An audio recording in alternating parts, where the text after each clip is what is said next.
أنا هداليوة مثلا عنو جيلوايو بس أنا دب جارو مثلا عطاش ودب جار إذن كان دب كسجستي إنه شرم أركيه جبادو كون كعسينا أو إده هو كدلا أو إده هو أما أو إده هو إن عطاشن دلا حتى تنا كوري كيمت إلا كلبت وان جوجي وين كدون تنكوري waxaan iga qarnaa wiilkayga baraha ku yaala iga qarnayaan maslaxo ayaa sheegtay in dhibaato ba'an uu ku hayay ninkeedii hore haddii ay dhimato ama wax soo gaaraan iyada iyo catoosh yarena uu isagu mas-uul ka yahay waxa ay ka sheekaysay guurkeedii xaaladii ay soo mareen dhibaatadii uu u geystay iyo qaabkuu kusoo koray cunugeeda uu hadda doonayo in uu ka qaato daawada waxaan kula wadaagayaa sheekadan yaabka badan iyo dhibaatada haysta gabadhan oo inteena badan dadka isticmaala miidiyaha aanan ka warhaynin aan mar kaste ku xukunno ama ku xukmino xaaladaha ay markaasi ku sugan tahay waxaan kula wadaagayaa sheekada gabadhan cunugeeda yar lagu haysto dhibaatada ay la soo martay qaabka ay ku dhashay waxay sidoo kale ka sheekaysay arrin cajiib ah kadib markii dumaashigeed amase dumaashideed ninka qaba waa gabadha la dhalatay ninkeedii uu isku dayay xitaa mar inuu kufsi u geysto iyada oo ku sugan gurigiisa inta aanan bilaabin muuqaalka haddii ay tahay marka koowaad aad soo booqato janaalkeena xalana media subscribe-da oo furo gambalaalka si aad u noqoto daawadaha koowaad ee barnaamijyadeena maslaxo oo ah xaaska catoosh yare ayaa ka hadashay arrimo badan iyadoo ka sheekaysay saygeedii hore ay wiilka u dhashay qaabka ay isu guursadeen iyo habka ay u kala tageen marxaladii ay usoo dulqaadatay iyo dhibaatooyinkii ay u geysteen isaga iyo reerkiisa inta aanan kugu badan sheekada waxaan kula wadaagayaa muuqaalkan yaabka badan oo ay gabadhu soo duubtay iyada oo ka sheekaysay dhibaatada ay qoyskaasi u geysteen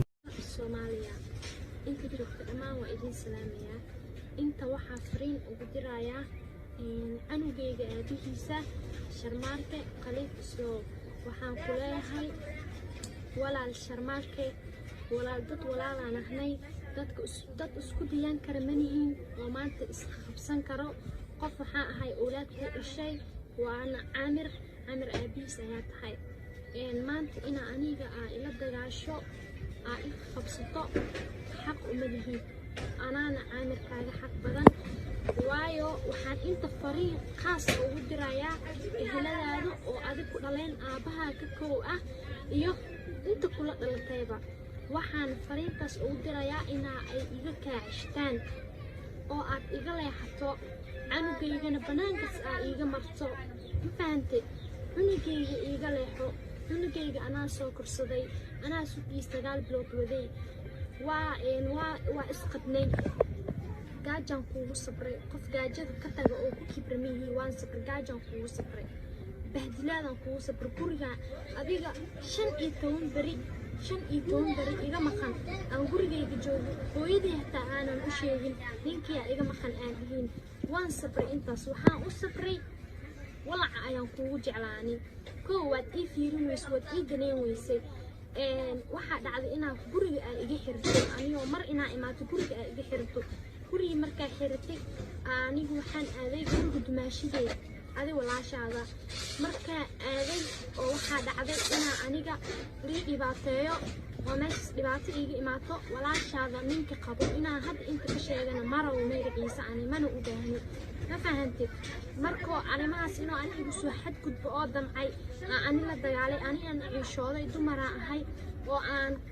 ku heli waayay lambarkaada aan haleeli waayay lacag iigu jirin taleefonka yaa aan dhahay danta waxay ugu kaliftay inaan dhaho walaashiis iyo asoo is-ag joogo taleefonkaada ii dhiib shaarkee aan ka wacdo taleefonkii marka oo lii dhiibay yaa waan kaa soo wacay waa iga qaban weyse shaqay aadeen yaa markay shaqo aadeen waxaa isoo wacay xanaan walaashaada isoo wacday ma fahantay magaceedna inaan inta ka sheegay ma rabin hadday isoo wacday waxaan ku iray walaalay maxaa idoo jiraa $3 kuu soo tuuray waxaa rabta ka dhigay ilmaha noo sii ogaaway tiri way maqaneen $3 baahiyaa ii geysay ma fahantay ma isticmaal lahayn lambarka ninkeeda kasoo tuurtay $3 $1 aan ka isticmaalo ku hadal aan ka dhigtay waana kuugu soo misad garay misada kuu soo diraan ku dhahay muslim hadaa tahay furahayga ii kan guriga dharkeygaan kala baxaa guriga hooyadeyaan aasana waa imaatay furihii waa keentay anigoo xanaaqsan oo ciilaysanaa ku dhahay in gurigeyga aaxirto ma xaq baa maya igu tiri ya ina aniyo aadi i qabtid guriga xirtaa iska baxad xaq miya maya igu tiri okay waxaa xaq ahaa maleynaan ku dhahay anoo lii qaba inoo ninkan jidka isoo xadjidbo reebaa kaasay tiri baan ma sheegoy hebel aan ku dhaha waan kuu sheegay dagaal inaa qadaartid waa xanaaqtay waayo adaa aniga waa xanaaqsanaa waxaan ku dhahay adaa dhibkaas oo dhan ii keenay oo gurigeyga iga xirtay oo guri dumaashida i baday guriga oo dumaashida i baday walaashaa gurigeeda aan jiiftay furaha isii dharkeygaan baxsanaa ninkii inaa ula dagaasho aad dishaaragtay ma fahantay anii dagaalkaasan kasoo hor istaa labadiina haddaa dhib isku geysan laheedeen maanta anaa maxaa dhaha lahay dhibkaas adaa mas-uulaa ka dhihi lahaa walaashaa soo reerkeeda u baabi'in haddaa aniga aan maxaa dhahay habeenkas iyada u sheegi lahaa soo reerkeeda u baabi'in darteeda u qariyaan adi kuu sheegay adi markaan kuu sheegana waa ila dagaashay waa i dishay maxaa dhahay dhibaan yarayna ii geystay meeshii ayaa kala tag ku imaaday adiga walaashaada maxaa dhahay iyo ninka qawaba ay soo heshiiseen inaa arrinkaas isla ogeedeen oo kale qaabaa ugu furtay yacni inaa samaysato qaabkiina way dhacday ka gudub cunugeyga bil iyo bar ooyo caloosheeda ku ahaa markaas xad iyo biyo ayuu ahaa cunugeyga furiinka hataa waa kaa qaatay adiga inaa adaa isfurtaa i tiray ya waan ku dacweysta ani dalaaqdeedana waan kaa qaatay ya cunugeyga anaa usoo rafaaday usoo dhibaatooda anoo xanuunsan badar cunaynin anaa usoo rafaaday waalidkay khayr alaasii intaa xaamilada ahaayay ugu soo garab istaageen ilaa aan ka dhalo ma fahantay markii aan dhalay oo ilaahay oo i kala keenay yaa cunugeyga anaa dhexda u xirtay waalidkaada ha ku dhibin waa danyaraan dhahay ma fahantay cid aan u shaqeeyo yaa ama aan doorsho u gado cunugeyga anaa xabadka u xirtay anoo xabadkay ku xiran yahay guri ka shaqeynayay dhardadoo dhaqaayay 9 biyaanood aniga dhar soo saarayay yaa ma fahantay dhar aan dhaqo aan kor ku soo waraa anoo caamir ii xambaarsan yahay cunugeyga kuuguma dhibaateen maalin oo iga xanuunsaday yaa cunuganii dhahay oo soo wacay eedadiisa hadda dhahoosa maslax cunug ka soo qaad cunuga wax ma weydinin shilin waxaa dhahay cunuga wuu xanuunsan yahay iigu soo duceey maxay iigu jawaabtay cunuga hadda ha dhinto maxaa iga galay kii shalay hadda ha dhinto maxaa iga gal dhehaysa waaye caamir faraha iiga qaada cunugeyga ma ka ahaan kari ani yaa inaa hadda cunug shal dhehaysa hadda ha dhinto haddoo rabo igu deeriseen dulmigaas igu samayseen dembi dusha ani iga saarteen ma fahanteen waan kala dhamaaday hadda cunugay anaa korsaday khilaaf yar oo ani iyo xaajkeenay kala dhacay inaa iga faa'iidaysataan oo rabtaan inaa cunugeygana iiga qaadatiin taada kale cunuga waa kaa oo dartiisa cunuga maxaa dhahay u deeriseen guri xun oo jiingada ma fahanteen oo ani gubay taasna idinkaa iga keenteen inaa gubo heer guri aan gubo i gaarsiiseen ma fahanteen xaalad xun i geliseen cunugay iga qaadateen ma fahanteen asoo umul iga qaadateen khiyaano igu samayseen cunugay xaqayga maxaa dhahay waxaa idinkii soo qaaday dawladda ilaahay khayr ha siiyo maxaa dhahay sharciga cunugan hooyadiis ma la reebi karo sharciga isoo siiyo cunugayga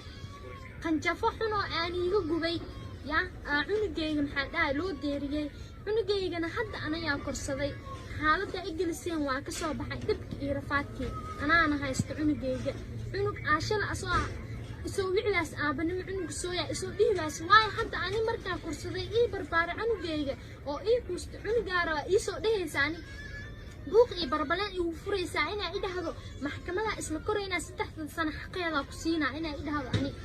cunugeyga ma ka maarmay ani shilin uma baanuuriyaa naaskeyga cunugeyga galgaceelaa ku siistaa haddaa tuuraya asoo saqiir oo bibiyaa markasta laa kuusoo tuurlaya ma fahantay cunugeygana waa korsaday rafaadkan u korsaday baahidan u korsaday welina maka bixin cunugeyga waa ma fahantay welina wuu ahaan doonaa 10 cunug haddaa dhala hataa ani caamir ma un ka maarmi waa curudkeyga ma fahantay yaa cunugeyga banaankas iiga mar wixii ehelkaaga iyo dadkaaga hadday ii kaa ceshanayaan iga leexo cunugeyga anaa korsaday haddana heesto walaalow inaba geli haddaa muslim tahay oo sunta salaadid wariyaa cunuga 3 sano sanadka saddexaad u dhammaan oo 5 bilood bas aaga dhiman 2020 dhale ma fahantay oo hal bil ka dhiman bishaas iska dhaaf 2020 dhale sanadka saddexaad uu dhex jiraa wuu dhamaanooyaa markuu hadda cunugeyga ii calaalaleelay maasha allah aan dhahay ma cunugii igu dhagaysaa maxkamadaa ku geynaa war caamir dartiisa igu dil markaa idisho meedkii aan la qaado caamir markaas laakiin aniga intaa aan noolahay inaa caamir aan qaado ninkii shalay adoo i qabta falxumadaas inuu igu sameeyay rabtay oo rabay oo adiga dartiisa aan ku kala tagnay gurigiisa inaa la geeyaartaa intaas waa nii xushmeynaya waa niiga xishoonaya yaa xushmadaa nii haye yaa idinkaa xushmada kasoo daray intaan inaa inta ka sheegay idinkaa gaarsiisteen ee iga leexda bilfadla muslim haddaad tihiin cunugeyga anaa korsaday ii dhaafa waxaa ka hadloosaa waxay taa biri kamaa dhib hadduu geysto dhibaa loo geysan karaa dhiboo geysan karaa ma fahanteen cunugeyga waxba niiga ma baahno anaa hadda nii dhawo shal waalida u noqobaysiin hadda u noqonaysiin ma fahanteen cunugeygana inaa waxaanba umaleynaa inaa iga dishiin inaa rabtiinbo cunugeyga ii dhaafa anaa haysto cunugeyga korsaday ii nabadgeliya anina hadday wax i gaaraan maslaxaa dhib gaaray la dhaho yaa oo ani ilaahay iima kasee dhib isoo gaaro ama idinka inaa ii geysateena inta kacdeen waani ani haddaa lii waay masana cunugey la waayo mas ani dhib i gaaro masana catoosh uu dhib gaaro idinkaa dhibkaas geysteen inuu sharma arka ii hinjibaado kawankaas siinaa oo idhaho waa ku dilaa oo idhaho ama oo idhaho catooshan dilaa intaba catoosh hadduu dhib gaar aan dhib isoo gaar idinkaa gaarsiiseen cunugeygana anaa korsaday ii dhaafa inabadgeliya muslim haddaad tihidiin